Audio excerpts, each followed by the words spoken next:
it's Randy. So as you can tell by the title of this video, this month is actually my 7th year anniversary, I guess, from when I was diagnosed with rheumatoid arthritis. So I was diagnosed in August of 2013. So here we are in August 2020. So it's officially been 7 years that I have been going through this RA journey. So I just wanted to share a quick update. I just had an appointment with my rheumatologist. It was virtual, of course, because of Corona. So I just wanted to share just some updates on my RA, how I'm taking care of it, and just everything else in between. So just a quick recap on how I manage my RA. I work out 4 days a week. I do a combination of resistance exercises as well as cardio. My diet is not a specific diet, but I do try to limit the amount of quote unquote bad foods that I eat, AKA the foods that actually trigger my flares. So I try to limit how much pork I eat, processed foods, sugar. Those are the big ones that I try to limit to help minimize my flares. And I do carve out 9 to 10 hours every night to allow myself to sleep. And I may not sleep the full 10 hours, but at least I'm resting for 10 hours in bed. And that has helped me not fall into that cycle of being fatigued and not having enough rest and then having flare-ups and just that constant battle. But with fatigue, I don't know if you guys remember, but I went through this point where I was vitamin D deficient. So I recently felt that I was getting so tired and I still was sleeping 10 hours every night. So I knew it wasn't the amount of sleep I was getting, but it was my lack. My vitamin D levels were going down. So I live in a very, very hot state. So I'm not just gonna sit outside in the sun. So I actually implemented where I have a sunroof, and instead of opening it all the way to where the window's open, I just open it to where where you can still see through the window. You know, I don't know how to make that make sense, but not to where the wind is blowing, but to where you could just see the window. The little shade is gone. So I open that up because, I mean, it still is super, super hot when I get in my car. So that's the only thing that is kind of that struggle with having it open.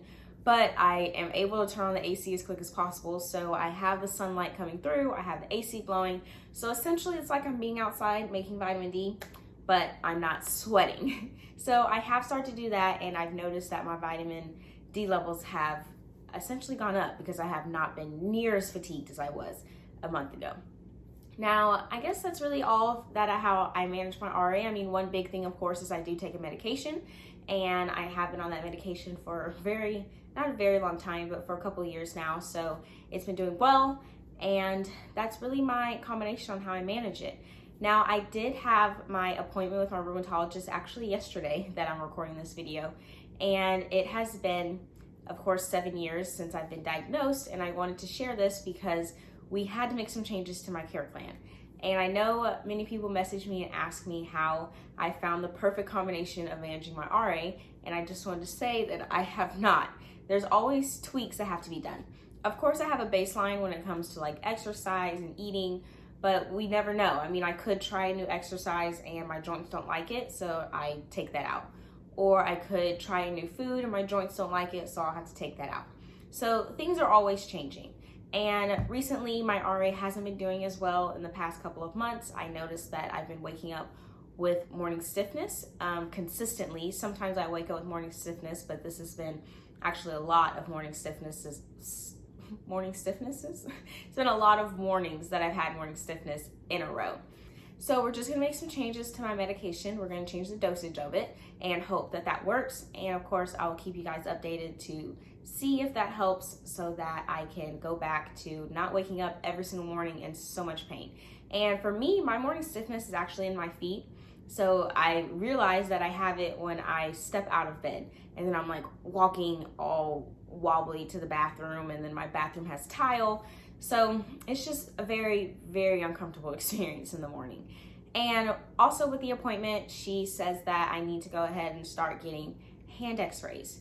So I've never had my hands actually x-rayed. I think I did a really long time ago when I was trying to get diagnosed of my wrist, but it wasn't because they thought it was rheumatoid arthritis. They thought it was something completely different.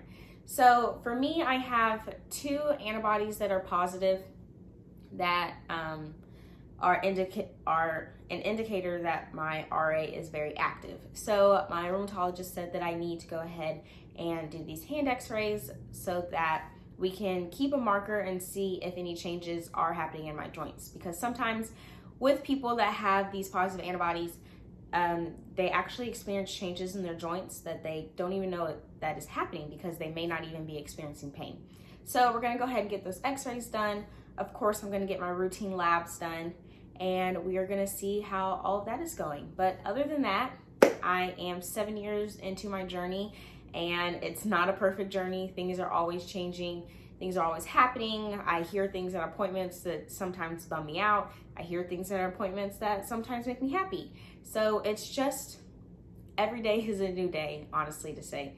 And so I just wanted to share that little update. And of course, if you guys have any more questions or anything that I didn't touch on in a specific detail that you want to know about, you for sure can message me on Instagram, or you can reach out to me on my email. So of course, I hope you all have a great rest of your day.